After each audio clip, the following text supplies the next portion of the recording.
Le Hauts-de-France Golf Open est rentré cette année dans sa deuxième décennie.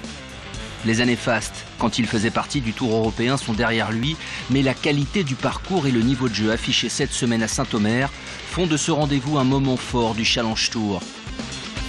Les joueurs français ne s'y trompent pas, ils étaient une quarantaine, un quart du plateau, au départ jeudi matin.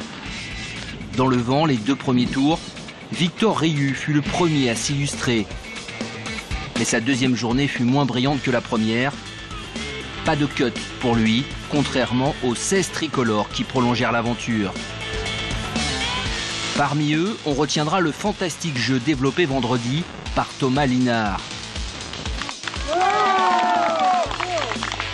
Le natif de Bourges a le niveau pour jouer sur le Tour européen et ça se voit. En tête au soir du deuxième tour, il faisait alors figure de prétendant à la victoire. Rien n'est fait, mais tout est possible, tout à fait. Voilà, moi je vais rester sur le même, on va dire, process que ce que j'ai fait depuis 2 jours et depuis de ce que je fais, en tout cas en termes de travail, que ce soit avec mon coach technique et mon coach mental. Et voilà, tout ira bien. Au final, Linard doit se contenter de la 8e place. Après un week-end solide, mais sans coup d'éclat. Ce top 10 est tout de même de bon augure pour la suite de sa saison. Il laisse donc toute la lumière à un autre Français, Julien Guerrier. Pendant 2 jours, le Normand joua prudemment avant de se révéler, samedi. Dans la bagarre pour la victoire avec 10 autres joueurs dimanche, il fallut attendre le birdie de la délivrance au 17 pour serrer le point.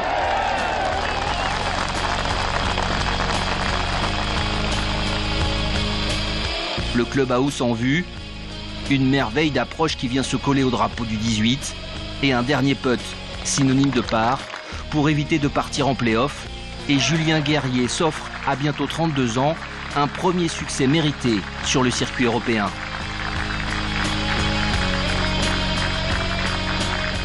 J'ai jamais réussi à gagner et enfin j'ai réussi à gagner en plus en France, c'est génial quoi. Puis c'était un peu une longue histoire avec Saint-Omer parce qu'au début j'ai fait un paquet de fois à Saint-Omer et j'ai réussi, au début je venais et je passais pas les cuts, je comprenais pas très bien le parcours et je m'excitais rapidement. Et puis là, une victoire donc c'est super.